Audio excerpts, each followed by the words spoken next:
Hello students, GD campus educational platform पर आप सबका स्वागत है। इस वीडियो में हम एक्सरसाइज 3.1 के क्वेश्चन नंबर 4 के आगे के क्वेश्चन देखेंगे और इससे प्रश्न वाले से रिलेटेड जो भी प्रश्न शेष हैं उनको थोड़ा थोड़ा देखेंगे। तो आइए आज का कार्यक्रम हम शुरू करते हैं। तो देखिए बच्चों, हमें जो प्रश्न पूछा गया था चौथे में कि निम्न रैखिक समीकरणों युग्मों के में से कौन से युग्म संगत है, कौन से असंगत है। अगर संगत है तो उनको ग्राफी विधि से हमें अलग करना था। हम फर्स्ट और सेकंड क्वेश्चन, फोर्थ क्वेश्चन का देख चुके थे। आज हम इस वीडियो में थर्ड क्वेश्चन देखेंगे। तो देखिए, सबसे पहले जो आपको समीकरण दे रखी है, इक्वेशन जो दे रखी है वो सब के सब आपको रीअरेंज करके दे रखी है। तो हमें बराबर के इधर राइट हैंड साइड में जीरो दे रखा है पहले से, तो कुछ रीअरेंज करने की जरूरत नहीं है। तो समीकरण एक वगैरह नाम लिख देते हैं कि ये जो पहली है इसको समीकरण एक लिख देते हैं। जो दूसरी जो समीकरण है हमारे पास उसको हम बोल देते हैं समीकरण नंबर 2। अब हम लिखेंगे इन समीकरणों की या उक्त समीकरणों की व्यापक जो समीकरण है, व्यापक समीकरण कौन कौन सी आपको याद होगा, बोलिए मेरे साथ। a1x plus b1y plus c1 equal to 0 व a2x plus b2y plus c2 equal to 0 से तुलना करने पर जब हम तुलना करेंगे तो आपको पता है a1 a2 b1 b2 और c1 c2 सबके मान हम आराम से निकाल सकते हैं। तो आप पहले समीकरण की तुलना पहले से कीजिए, दूसरे समीकरण की तुलना दूसरे से कीजिए।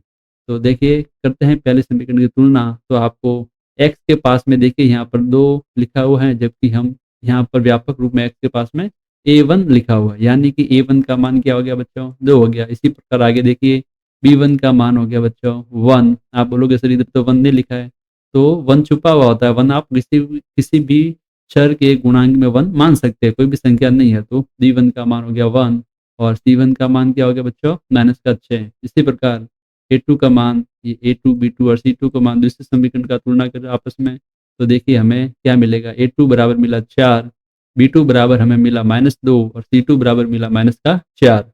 अब मुझे बताइए हमें क्या करना होगा, संगत और असंगत जानने के लिए इनके अनुपातों की क्या करनी होगी बच्चों, तुलना करनी होगी। तो चलिए तुलना करते हैं। a1 बट्टा a2 का मान निकालते हैं। तो a1 का मान है 2, a2 का मान है 4, ये 2 के पारे से कटेंगी तो 1/2 मिला। इसी प्रकार b1 बट्टा b2 निकाला, b1 का मान है 1 और b2 का मान है -2। इस प्रकार माइनस ऊपर लिख देते हैं, -1/2। आप यहाँ से क्या देख रहे हैं, आप यहाँ से देख पा रहे हैं कि a1 बट्टा a2 not equal to b1 बट्टा b2, दोनों के मान बराबर नहीं आए। अगर बराबर आते तो हम C1 C2 देखते, नहीं आए तो देखने की जरूरत नहीं है। इसलिए हम क्या बोलेंगे आगे, इसलिए रैखिक युग्म समीकरण जो है वो कैसा होगा, संगत होगा। रैखिक युग्म समीकरण समीकरण बच्चों संगत होगा। कैसा होगा, संगत होगा। और ग्राफ किस तरह से बनेगा आप देख सकते हो। जब ये दोनों अनुपात नॉट इक्वल होता है तो दोनों रेखा क्या करती है, प्रतिच्छेद करती है, यानी कि इसका एक हल होता है, द्वितीय होता है। तो अब हमें संगत है तो हम क्या करेंगे, आगे ग्राफीय विधि से इसका सॉल्यूशन निकालने की प्रयत्न करते हैं। तो देखते हैं ग्राफीय विधि से हल। अब हम इसका हल करेंगे, ग्राफीय विधि से हल करेंगे। तो देखिए समीकरण 1 और समीकरण 2 लिख देते हैं वापस से। समीकरण जो 1 थी हमारे पास बच्चों वो थी, देखिए क्या लिखी हुई थी, 2x plus y minus 6 equal to 0। 2x plus y minus 6 equal to 0, ये हमारे पास समीकरण 1 थी। सेकंड जो समीकरण थी वो थी 4x minus 2y minus 4 equal to 0, ये हमारे पास थी सेकंड समीकरण थी। तो हम समीकरण 1 से और समीकरण 2 से क्या बनाएंगे, टेबल बनाएंगे और बिंदु निकालेंगे। तो देखिए समीकरण 1 से क्या लिखी हुई, समीकरण 1 बच्चों 2x plus y minus 6 equal to 0। एक वेरिएबल को इधर रखेंगे, बाकी सबको इधर भेजेंगे। एक वेरिएबल का एक चर, कोई भी आप x और y को इधर रख सकते लेफ्ट हैंड साइड में, बाकी सबको बराबर के राइट हैंड साइड में भेजना है। तो हम चलो y को रखते हैं, बाकी सभी को x वाले को इधर भेजते हैं और -6 वाले को भी इधर भेजते हैं। तो देखिए 6 को उधर भेजा, -6 को, तो बन गया 0 प्लस 6 यानी कि खाली 6, और 2x उधर गया तो -2x यानी कि 6 माइनस 2x बनना। तो अब आप मुझे बताइए x का अलग अलग मान रखेंगे और y का हमें अलग अलग मान प्राप्त होगा। तब हम x का अलग अलग मान रख देते हैं। चलो x बराबर 0 रखने पर, जब x बराबर 0 रखेंगे तो रखो अंदर, y बराबर हो गया 6 माइनस 2 इंटू 0। एक्स की जगह केवल क्या रखना हमें, 0 रखना है तो बताइए 2 इंटू 0 0, 6 में से 0 गया तो हम क्या लिखेंगे बच्चों 6। इसी प्रकार कोई भी एक और रख दीजिए। x बराबर 1 रखने पर जब 1 रखेंगे तो क्या होगा बच्चों 6 माइनस 2 इंटू 1, x केवल 1 रखना है तो देखो 6 माइनस 2 इंटू 1 2, 6 में से 4 गए तो 6 में से 2 गए तो आ गया 4। इसी प्रकार हम क्या मिलेगी हमें अब सारणी मिलेगी। इसी प्रकार हम क्या प्राप्त कर पाएंगे यहाँ से सारणी। चलो सारणी लिख देते हैं एक्स और वाई। बताइए मुझे एक्स का मान क्या रखा था 0, तो वाई का मान हमें क्या प्राप्त हुआ बच्चों 6। इसी प्रकार एक्स का मान जब 1 रखा तो वाई का मान हमें मिला 4। अब हम करेंगे समीकरण 2 की तरफ बढ़ेंगे और यहाँ से भी सारणी का मान निकालेंगे। समीकरण 2 से क्या है बच्चों समीकरण 2, 4x minus 2y minus 4 equal to 0। यहाँ से देखो हमेशा कोशिश ये करो कि प्लस वाला लेफ्ट हैंड साइड में रखो, बाकी राइट हैंड साइड में माइनस वाले को भेज दो ताकि सब कुछ प्लस में हो, माइनस वगैरह कोई समस्या हमें नहीं रहे। तो देखो 4x ये प्लस में है और ये y वाला जो माइनस में इसको इधर भेज दो ताकि माइनस प्लस का कोई लफड़ा नहीं रहे। तो देखो 4x इधर ऐसे कैसे रख दो लेफ्ट हैंड साइड में, बाकी सबको इधर भेज दो। माइनस 2y उधर गया तो प्लस 2y और माइनस 4 उधर गया तो प्लस 4। अब देख पा रहे हैं आप ये 4 जो है पूरा का पूरा भाग में भेज दो इसको तो क्या हुआ ये 2y प्लस 4 बटा में 4। अब आप देख रहे हो कि ऊपर जो है वो 2 कॉमन आ रहा है, अंश में 2 कॉमन आ रहा है सब में, तो 2 कॉमन ले लिया। कॉमन लेने के बाद इधर बचा y प्लस 2 अब बटा में 4। अगर आपको कॉमन लेना नहीं आता तो कमेंट करके बताएंगे, मैं आपको अलग वीडियो से कॉमन वगैरह जो बेसिक मैथ है वो आपको जरूर बता दूंगा जिससे कि आपको मैथ में कोई भी दिक्कत नहीं आएगी। तो देखिए 2 से पारा के काटा ये हमने, 2 एकम 2, 2 दूनी 4, तो क्या बच गया बच्चों y प्लस 2 बटा में 2, यानी x का मान हमारे पास ये आ गया है। अब हम यहाँ भी अलग अलग x के मान रखेंगे और हमें मान अलग अलग प्राप्त होंगे। तो चले रखते हैं x बराबर सबसे पहले सॉरी अब क्या रखेंगे इधर देखो राइट हैंड साइड में क्या है y है तो y का मान रखेंगे। अब पहले y का मान रख देते हैं, कोई भी आप बोलो वो रखेंगे। 0 रखने पर तो हमेशा कोशिश ये करो कि पॉइंटों में मान नहीं आए, क्योंकि पॉइंटों में मान आएगा तो ग्राफ बनाने में हमें दिक्कत होगी। तो देखिए y बराबर क्या रखेंगे 0 रखने पर, तो x में क्या मिला बच्चों, जब y की जगह 0 रखा तो x क्या मिलेगा 0 प्लस 2 बट्टा 2, इधर आएगा 2 बट्टा 2 यानी कि 1। देखो पॉइंटों में नहीं आ रहा, इस प्रकार हमें y के ऐसे ही मान रखने हैं जिससे पॉइंटों में नहीं आए। अब हम रखे y बराबर 2 रख रहे हैं। देखो मैंने आपको रखने की ट्रिक बताई थी, बट्टा में क्या है 2, एक पहला मान जो लिखा है अब इस जो भी बट्टा में लिखा है जोड़ के लिख दो, 0 प्लस 2 2, यानी कि अब हमें क्या लेना चाहिए y बराबर 2 लेना चाहिए। तो हमने ले लिया y बराबर 2 रखने पर, तो देखो x का मान क्या आएगा पॉइंटों में नहीं आएगा। देख लो आप भले x की जगह 2 रखो, 2 प्लस 2 यानी 4 बट्टा में 2 यानी कि 2, यानी x का मान क्या आ गया बच्चों 2 आ गया।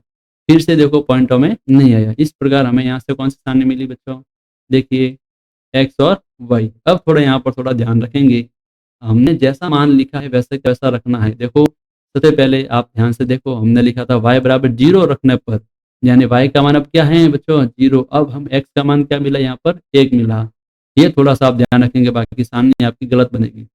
y बराबर क्या रखा था हमने 2, तो 2 लिखा, x बराबर में क्या मिला 2, तो इस प्रकार हमें ये बिंदु मिल गई। यहाँ से कौन सा बिंदु मिला बच्चों 0,6। x का मान पहले लिखते हैं, y का मान बाद में लिखते हैं, आपको पता है। यहाँ पे कौन सा बिंदु मिला 1,4। यहाँ से क्या मिला बच्चों 1,0, यहाँ से क्या मिला 2,2। तो आइए अब हम ग्राफ की तरफ बढ़ते हैं। सबसे पहले बिंदुओं को ग्राफ यहाँ पर लिख देते हैं, 0,6 और 1,4, 0,6 और 1,4, ये हमें मिला समीकरण 1 से, पहली सारणी से मिला, और दूसरी सारणी से मिला 1,0 और 2,2, 1,0 और बच्चों 2,2, ये हमें मिला दूसरे समीकरण से। तो आइए अब हम इनका क्या बना लेते हैं, ग्राफ बना लेते हैं। तो आप देखो सभी के अंदर x का मान देखो, इधर 0 है, इधर 1 है, इधर 2, यानी धनात्मक x के मान ही दे रखे हैं। तो यानी हमें केवल इधर ही मान लिखने चाहिए, इधर उधर ज़्यादा नेगेटिव वाले लिखने की जरूरत नहीं है। तो जो भी मान होते हैं उसके हिसाब से हमें काउंटिंग करनी चाहिए, 0 1 2 3 4 5। हमें देखो केवल इतनी ज़रूरत है, ज़्यादा आगे बढ़ने की जरूरत भी नहीं है। तो इतने लिख दिए हमने। अब y के मान देखिए कहाँ तक जा रहा है, मैक्सिमम प्लस के हैं सभी के सभी, 6 तक जा रहा, तो लिख जाता है 1 2 3 4 5 6, आगे लिख देते हैं 7 तक। अब हम एक एक का क्या बनाएंगे बच्चों, ग्राफ बनाएंगे। चलो पहला जो बिंदु है देखिए 0,6, तो देखिए x अक्ष पर 0 ये रहा, 6 कहाँ पर है, वाई पर 6 ये रहा, यानी ये बिंदु कौन सा हो गया बच्चों, 0,6। नेक्स्ट जो बिंदु है वो है 1,4। 1,4 एक्स का मान देखिए ये रहा 1 और वाई का मान 4 ये रहा। देखो दोनों को जब क्रॉस कराएंगी तो आपको पता है, मैंने आपको बताया बिंदु बनाना कैसे होता है। तो ये कौन सा बिंदु हो गया बच्चों, 1,4। अब क्या करेंगे, दो बिंदु हमें मिले तो कुछ नहीं करना, हमें दो बिंदुओं को मिलाते हुए एक रेखा खींचनी है। एकदम सीधी रेखा खींच लो। तो ये जो सीधी रेखा हमें मिलेगी वो कौन सी मिलेगी, समीकरण 1 की। और समीकरण 1 क्या थी बच्चों, 2x plus y minus 6 equal to 0। यहाँ पर हमें इस समीकरण का नाम लिख देना है ताकि कोई गलती न रहे, पता चल जाए कि इस समीकरण की रेखा बनी है। अब देखिए आगे हम बनाएंगे नेक्स्ट समीकरण की रेखा बनाएंगे। नेक्स्ट समीकरण में कौन कौन से बिंदु है, 1,0। 1,0 में क्या मिलेगा, देखो x का मान तो 1 है और y का मान क्या बच्चों, 0 है। चलो बना लेते हैं। ये रहा देखो x का मान 1 और y का मान यहाँ पर 0 है, तो ये 1,0 बना। दूसरा जो बिंदु है वो है हमारे पास 2,2। 2,2 का मिलेगा बच्चों, देखो ये रहा 2,2, ये रहा 2y और ये रहा x भी 2, ये रहा 2,2। अब हम क्या करेंगे, इन दोनों को मिलाते हुए एक रेखा खींचेंगे। तो आप देखोगे दोनों के दोनों जो रेखा है वो हमें कहाँ कटेगी, दोनों के दोनों जो रेखा है 2,2 से कटती हुई जाएगी। यहाँ पर हमने थोड़ा सा क्या है, चित्र थोड़ा सा गलत बना लिया है। आप अगर सही एकदम रेखा खींचोगे सीधी तो एकदम ये आपको 2,2 से दोनों रेखा जाती हुई दिखेगी। तो देखते हैं, वापिस से देखो चित्र थोड़ा सही बना लेते हैं। देखिए रेखा सही बना लेते हैं।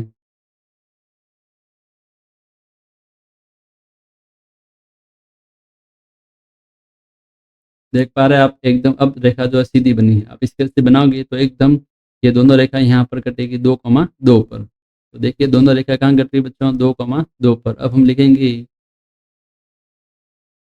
दोनों स्थानियों से प्राप्त बिंदुओं को ग्राफ में अंकित कर निम्न आलेख या निम्न ग्राफ प्राप्त होता है। तो हमें निम्न ग्राफ प्राप्त होता है। निम्न कौन सा, जो हमने बनाया ये वाला ग्राफ प्राप्त हुआ। ग्राफ से हम लिखेंगे, ग्राफ से स्पष्ट है कि दोनों रेखाएं दोनों रेखाएं 2,2 पर प्रतिच्छेद करती हैं। 2,2 पर प्रतिच्छेद करती हैं। अतः बताइए 2,2 पर प्रतिच्छेद करती है तो इनका हल भी यही होंगे। जो प्रतिच्छेद बिंदु होते हैं बच्चों, दोनों रेखाएं ऐसा करती है, वो इसका क्या होता है, हल। 2,2 में देखो x का मान यहाँ पर कितना है, 2। y का मान भी कितना है इसके अंदर, 2 है। क्यों, क्योंकि आपको पता होगा ये जो हम लिखते हैं x का मान y लिखते हैं, यहाँ पर जो है वो x का मान, यहाँ पर है वो y का मान। तो बताओ मुझे x का मान 2,2 में x का मान कितना होगा बच्चों, x का मान होगा 2 और y का मान होगा 2। इस रैखिक युग्म समीकरण क्या हो जाएगा, हल हो जाएगा। इस रैखिक युग्म समीकरण का हल होगा। हल का मतलब यही होता है बच्चों, एक्स और पाई के मान निकालना। देखो यहाँ से हमने लिखा इस क्वेश्चन से, जहाँ पर प्रतिशत किए वो वहाँ से हमें हल प्राप्त हुआ। तो आइए अब हम नेक्स्ट क्वेश्चन की तरफ आगे बढ़ लेते हैं। नेक्स्ट क्वेश्चन है बच्चों फोर्थ का फोर्थ। देखिए हल लिख देते हैं स्टार्ट से।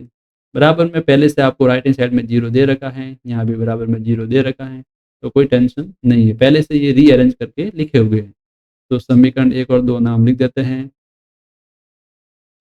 इसको लिख देता समीकरण 1। नेक्स्ट जो है वो है 4x minus 4y minus 5 equal to 0, समीकरण नंबर 2। अब इनकी तुलना हम किससे करेंगे बच्चों, बार बार वो बड़ी लाइन लिखने की जरूरत नहीं है, आप डायरेक्ट समझ सकते हो। इसकी तुलना हम किससे करेंगे, देखो a1x plus b1y plus c1 equal to 0 व a2x plus b2y plus c2 equal to 0 से करने पर। जस्ट मैंने नीचे इसलिए लिखा ताकि आपको कोई डाउट ना है, आप आराम से इनको पहचान जाओ। देखो यहाँ पर क्या a1 की जगह क्या लिखा है, देखो b1 की जगह क्या लिखा है, देखो c1 की जगह क्या लिखा है, a2 की जगह क्या लिखा है, b2 की जगह क्या लिखा है, c2 की जगह क्या लिखा है। बताइए क्या मिला आपको, a1 बराबर मिला 2, B1 बराबर मिला -2, C1 बराबर मिला -का। इसी प्रकार आगे देखिए दूसरे समीकरण का A2 बराबर मिला 4, B2 बराबर मिला -4, C2 बराबर मिला का 5। तो बताइए अब हम क्या करेंगे? अनुपात निकालेंगे। क्या निकालेंगे बच्चों? अनुपात निकालेंगे। A1 बटा A2। A1 का मान है 2, A2 का मान है 4, 2 के पाले से काटा तो 1 बटा 2। इसी प्रकार देखिए B1 बटा B2 देख लेते हैं। क्या आएगा बच्चों? -2, नीचे आएगा माइनस का 4। माइनस से माइनस कट गया वापस 2 बटा 4 यानी कि 1 बटा 2। इसी प्रकार C1 बटा C2, C1 है -2, C2 है -5। माइनस से माइनस कट गया तो बचा 2 बटा 5। यहाँ से आप क्या देख रहे हो? यहाँ से आप देख रहे हो कि A1 बटा A2 का जो मान है B1 बटा B2 के मान से बराबर। ये दोनों मान तो बराबर हैं, लेकिन C1 बटा C2 के ये दोनों बराबर नहीं है। तो इसलिए ऐसा कब होता है? अगर आपको ये चार्ट याद है, देखिए चार्ट बता देता हूँ। तो बताइए चार्ट में कौन सा केस बन रहा है? ये तीसरा वाला केस बन रहा है। तीसरा केस बन रहा है तो बताइए क्या होना चाहिए? युग्म कैसा होगा बच्चों? देखो लिखा हुआ युग्म असंगत होगा। युग्म कैसा होगा बच्चों? असंगत होगा। युग्म जो होगा असंगत होगा। इसलिए युग्म कैसा होगा बच्चों? असंगत होगा। युग्म असंगत है तो फिर हम आगे कर ही नहीं पाएंगे, क्योंकि इसका हल ही नहीं होगा। तो इस प्रकार हमारा जो फोर्थ क्वेश्चन होता है वो होता है पूरा। अब हम देखेंगे नेक्स्ट फिफ्थ क्वेश्चन। देखिए बच्चों फिफ्थ क्वेश्चन क्या लिखा है? फिफ्थ क्वेश्चन लिखा है कि एक आयताकार बाग है जिसकी लंबाई और चौड़ाई से 4 मीटर अधिक है और इसका अर्ध परिमाप दे रखा है 36 मीटर।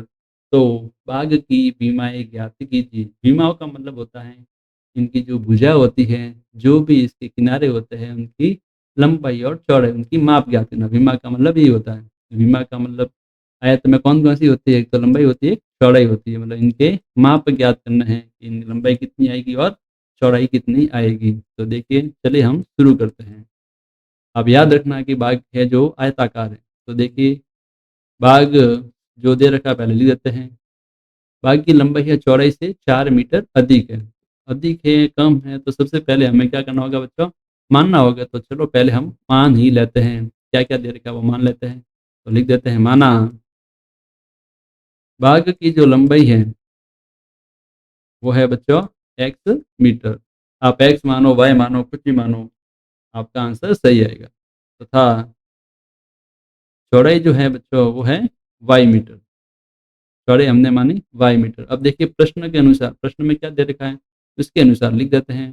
प्रश्नानुसार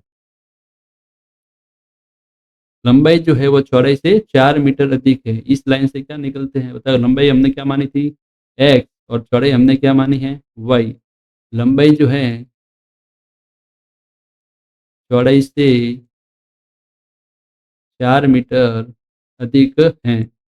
तो बताइए लंबाई आपने x मानी, चौड़ाई आपने y मानी, तो हम क्या लिखेंगे? लंबाई जो है यानी लंबाई के मान x का मान y से कितना अधिक है? 4। चौड़ाई है y और अधिक का मतलब हमें जोड़ना पड़ेगा, यानी x बराबर क्या आ गया? y plus 4। अब समीकरण बनाएंगे तो बराबर में कुछ संख्या लिख देते हैं, यानी राइट हैंड साइड में सब कुछ जीरो लाना है हमें। तो यानी कि सबको ट्रांसफर करना होगा इधर, तो इधर ला लेते हैं x minus y minus 4 equal to 0। ये कौन सी होगी बच्चों? समीकरण नंबर 1 हो गई। अब हम दूसरे बात पर चलेंगे। दूसरी हमें बात और क्या दे रखी है? बाघ का जो परिमाप है दे रखा है। देखिए बाघ का जो अर्ध परिमाप है, सॉरी परिमाप नहीं, अर्ध परिमाप जो है वो कितना दे रखा है आपको? 36 मीटर दे रखा है। कितना दे रखा है? 36 मीटर। अब मुझे बताइए आप अर्ध परिमाप कितना होता है? बाघ के आयत आकार कैसा है? आयत। और आयत का परिमाप कैसा होता है? आयत का जो परिमाप होता है बच्चों वो होता है 2 कोष्ठक लंबाई प्लस चौड़ाई। ये होता है। अब अर्ध परिमाप है तो अर्ध परिमाप के लिए 2 का भाग दे देंगे, बराबर 36 ऐसे का ऐसे। मैं ब्रैकेट में आपको लिख देता हूँ। आयत का जो परिमाप का सूत्र होता है बच्चों वो होता है 2 कोष्ठक लंबाई प्लस चौड़ाई होता है। तो ये हमने सूत्र लिख दिया। अर्ध परिमाप है इसलिए बट्टा में हमने क्या लिख दिया? 2 लिख दिया। हमने कुछ नहीं किया यहाँ पर, इसकी जगह केवल इसका सूत्र लिखा है, ये मान ऐसे का ऐसे लिखा है। 2 से 2 हमने काट दिया तो क्या बचा, लंबाई प्लस चौड़ाई, और लंबाई हमने क्या मानी देखो x, चौड़ाई क्या है y बराबर 36। इसको भी इधर लेकर आते हैं तो क्या मिला हमें, x plus y minus 36 equal to 0। इस प्रकार हमें कितनी समीकरण मिल गई बच्चों, 2 समीकरण मिल गई। अगर ये बराबर में 0 नहीं लाओ तो भी कोई फर्क नहीं पड़ता, क्योंकि हमें वास्तव में तो फिर वो सारणी बनानी है, सबको इधर लेकर जाना ही है, तो बराबर के इधर भी आप डायरेक्ट रख सकते थे, इसमें कोई भी अपन को लिखने की जरूरत नहीं है। तो देखिए क्या हमें समीकरण मिली, पहली जो समीकरण मिली थी हमें, देखिए वो क्या थी बच्चों, समीकरण 1 से। अब हमें इसके क्या निकालने, विमा निकालनी है। विमाओं का मतलब है लंबाई चौड़ाई, यानी कि एक्स और वाई के मान निकालने हैं। तो हम पहली प्रश्न वाले में ग्राफ विधि से पढ़ रहे हैं, तो यहाँ पर भी इसको ग्राफ विधि से ही हल करेंगे। तो देखिए पहली जो समीकरण थी हमारे पास क्या थी बच्चों, वो थी हमारे पास एक्स बराबर वाई प्लस 4। मैंने डायरेक्ट जो हमने दे रखा था वही लिखी है, क्योंकि बराबर के राइट हैंड साइड में लेके जाएंगे तो यही बनेगा।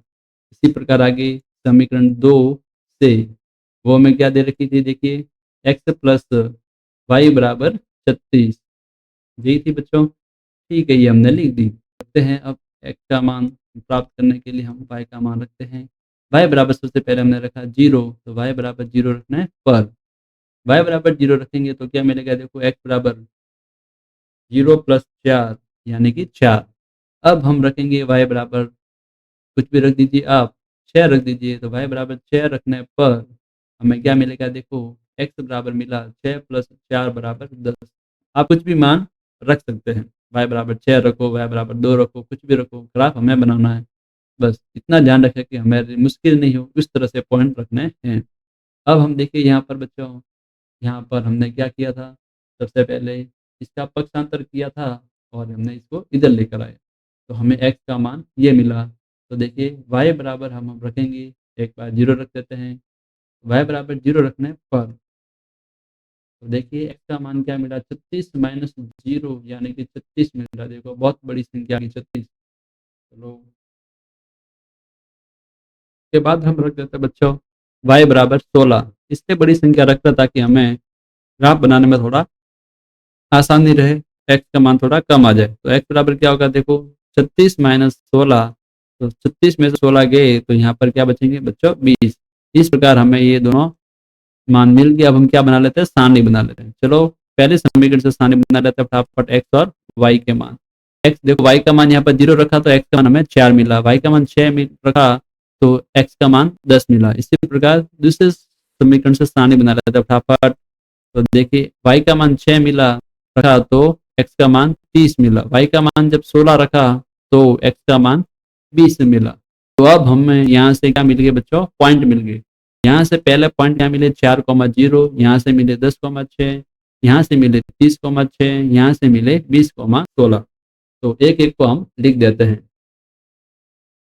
यहाँ पर देखो पहला जो बिंदु मिला हमें 4,0 मिला है, दूसरा जो मिला है 10,6 मिला है, ये हमें मिला पहले समीकरण से। दूसरे समीकरण से जो मिला है 30,6 और तीसरा जो मिला है 20,16। इस प्रकार हमें प्रथम समीकरण और दूसरे समीकरण से पॉइंट निकाल लिए। पॉइंट निकालने के बाद हम ग्राफ में उतारेंगे। तो ग्राफ में देखिए हमने यहाँ पर एक्स अक्ष होती है ये वाली, और ये क्या होती है ऊपर वाली एकदम सीधी जो रेखा होती है वो होती है बच्चों वाई अक्ष होती है।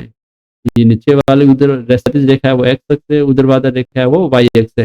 यहाँ पर मैंने सभी नाम नंबर लिख दिए हैं, 2, 4, 6, 8, 14, 16, 18, 20 ऐसे, क्योंकि हमें एक्स के मान क्या चाहिए, देखो 4 है, 10 है, 30 है, 20 है, विषम सॉरी सम संख्या में, और 30 तक जाना है, इसलिए 2 2 का गैप रखेंगे ताकि हमारे ग्राफ के अंदर आराम से बन जाए। और y का मान देखो 16 है तो हमने भी वापस 2, 4, 6 ऐसे रखे और 16 तक पहुंच गए। तो देखिए अब एक एक का ग्राफ बना लेते हैं अच्छे से। देखिए पहला जो है समीकरण, वहां से देखिए 4,0 और 10,6। तो 4,0 का है बच्चों, देखिए 4 तो ये रहा x का मान, और 0 x अक्ष पर y का मान 0 होता है कि नहीं होता, इसलिए ये क्या हो गया 4,0। नेक्स्ट जो बिंदु है 10,6, नेक्स्ट बिंदु है 10,6, यानी x का मान तो 10 और y का मान 6। इन जब दोनों रेखाओं को जब हम ऐसे मिलाएंगे तो ये दोनों रेखा यहाँ पर कटेगी, तो ये कौन सा हो जाएगा बच्चों, 10,6 हो जाएगा। कौन सा हो जाएगा, 10,6। इस प्रकार हमें जो ग्राफ मिला वो कैसा मिला, देखो ये जो रेखा है मैंने साइड में बना रखी थी, अब इनको दोनों को बिंदुओं को मिलाते हुए एक रेखा खींच लेते हैं। दोनों बिंदुओं को मिलाते हुए एक रेखा खींचेंगे तो देखिए कहाँ से गुजरती हुई मिलेगी हमें।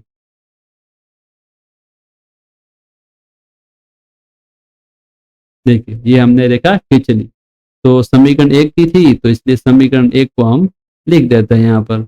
इसी प्रकार ऐसे कैसे समीकरण एक की थी तो समीकरण एक लिख देते हैं इस रेखा के ऊपर। अब हम लिखेंगे, देखो नेक्स्ट रेखा बना लेते हैं फटाफट। नेक्स्ट रेखा जो है इसके लिए बिंदु कौन कौन से हैं, 30,6 और 20,16। तो देखिए 30,6 कहाँ पर है बता देते हैं। एक्स का मान तो 30, ये रहा एक्स का मान 30, ये रहा इधर। और वाई का मान 6, वाई का मान 6 ये रहा। जब 6 को आगे बढ़ाया और 30 की लाइन को मिलाया, ये कौन सा हो जाएगा बच्चों, देखिए ये हो जाएगा 30,6 हो जाएगा। कौन सा हो जाएगा, 30,6 हो जाएगा। बिंदु रेड पेन में लिख देता ताकि आपको समझ में आए। ये दूसरा समीकरण बना रहा 30,6। दूसरा बिंदु है 20,16, 20 तो ये रहा और वाई का मान जो 16 है वो ये रहा। जब इनको हम आपस में मिलाएंगे ऐसे ही तो देखिए ये कहाँ मिलेगा, ये जो मिलेगा यहीं पर। इसका नामकरण कर लेते, थोड़ा ब्लैक में लिख देते हैं 20,16। अब हम क्या करेंगे, इन दोनों बिंदुओं को मिलाते हुए एक रेखा खींचेंगे तो हमें कौन सी रेखा मिलेगी, ये रेखा जो है साइड में मैंने ऐसे की है, इसको बना लेते हैं। दोनों को दोनों से जाती हुई एक रेखा खींच लेते हैं। चलो दोनों से जाती हुई रेखा खींच लेते हैं। बताओ दोनों रेखा कहाँ प्रतिच्छेद कर रही हैं बच्चों। जो दोनों रेखा हैं आप देख रहे हैं कि यहाँ पर इसी जगह पर ही प्रतिच्छेद कर रही हैं जहाँ पर आपको दे रखा है डायरेक्ट 20,16। देखो ये बिंदु ऐसा है जहाँ पर दोनों रेखा क्या कर रही हैं, प्रतिच्छेद कर रही हैं। तो साइड में लिख देते हैं। क्या लिखेंगे, देखिए दोनों सामनियों से प्राप्त बिंदुओं को ग्राफ में आलेखित कर निम्न ग्राफ या निम्न आलेख प्राप्त होता है। इस फिर लिखेंगे, इस ग्राफ से स्पष्ट है कि दोनों रेखाएं कहाँ पर प्रतिच्छेद कर रही है बच्चों, 20,16 पर प्रतिच्छेद करती है। और यहाँ पर प्रतिच्छेद कर रही है इसलिए इसका हल भी क्या होगा, यही होगा। अतः हल क्या आएगा, हल आएगा यानी x बराबर 20 और y बराबर आएगा 16। ध्यान रखिए x क्या माना था हमने, x माना था भाग की लंबाई, इसलिए हम क्या बोलेंगे, भाग की लंबाई क्या आ जाएगी बच्चों, भाग की लंबाई को हमने x माना था याद करो तो क्या बोलेंगे 20 मीटर। तथा भाग की चौड़ाई क्या आ जाएगी, चौड़ाई को हमने माना था y का मान 16 आ गया तो 16 मीटर होगी। इस प्रकार भाग की लंबाई 20 मीटर और चौड़ाई हो जाएगी y बराबर 16 मीटर होगी। इस प्रकार देखिए हमने कितनी आसानी से प्रश्न किया। तो इस प्रकार आप इस प्रश्न को अच्छे से कंप्लीट कर सकते हैं। ये जो समीकरण जो सेकंड थी इसका नामकरण आप ऐसे लिख सकते थे इसके ऊपर, ये देखो साइड में मैंने लिख दिया है। चलो अब बच्चों इस वीडियो में इतना ही। इससे अगले वाले जो क्वेश्चन हैं हम नेक्स्ट वीडियो में करेंगे। धन्यवाद।